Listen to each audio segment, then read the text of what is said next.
भगवान राम के लिए तुलसी ने लिखा है कि कहत परम पुनीत इतिहासा, अंतिम जो चौपाई है, सवन ही हो तो सकल भ्रमनाशा, सुनिए तो सारा भ्रम का नाश हो जाएगा। जैसे मैं एक छोटी सी बात बताना चाहता हूँ, कभी आपने ये बात, यद्यपि मैं पहले भी बोल चुका हूँ, आप बताइए भगवान राम 4 ही भाई क्यों थे, 3 या 5 क्यों नहीं?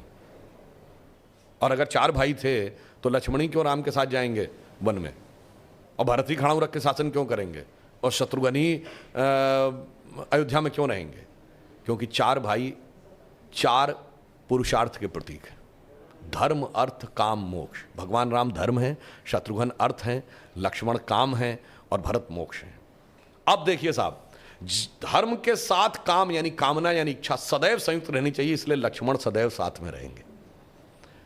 भरत मोक्ष के प्रतीक हैं तो खड़ाऊ रख के यानी धर्म के किसी प्रतीक को रख के तपस्या करेंगे, मोक्ष प्राप्त होगा। और शत्रुघ्न अर्थ के प्रतीक हैं तो इसलिए वो राजधानी में ही रहेंगे, अर्थ कभी छोड़ के नहीं जा सकता। इसीलिए आप देखिए, कहा तो जाता राम लक्ष्मण की जोड़ी, मगर तुलसी बाबा ने लिखा हनुमान चालीसा में कि रघुपति कीनी बहुत बड़ाई, तुम मम प्रिय भरत ही संभाई। क्यों?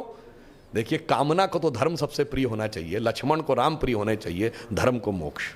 और फिर मैं एक और बात बताऊं, जो लोग कहते हैं ना राजा दशरथ के 3 रानियां क्यों थी, क्यों? इसमें 2 ही जुड़वा भाई हैं, कौन? लक्ष्मण और शत्रुघ्न। एक कामना, एक अर्थ, यानी इच्छा और पूर्ति, तो जुड़वा भाई हैं। और 3 क्यों जो होना जरूरी था? ये चारों चीजें एक ही स्रोत से नहीं आ सकती।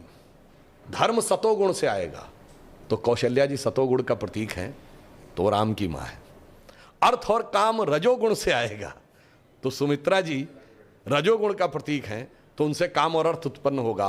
और केकई तमोगुण की प्रतीक है, मोक्ष प्राप्त करने के लिए तमोगुण के पार जाना पड़ेगा। इसलिए महाराज दशरथ की 3 ही रानियां हैं, 2 या 4 नहीं। और फिर यहां पे मैं ये भी कह दूं, मतलब इसको कोई अन्यथा न ले, मैं मतलब ये नहीं कह रहा हूं, इसमें सबसे सुंदर कौन था?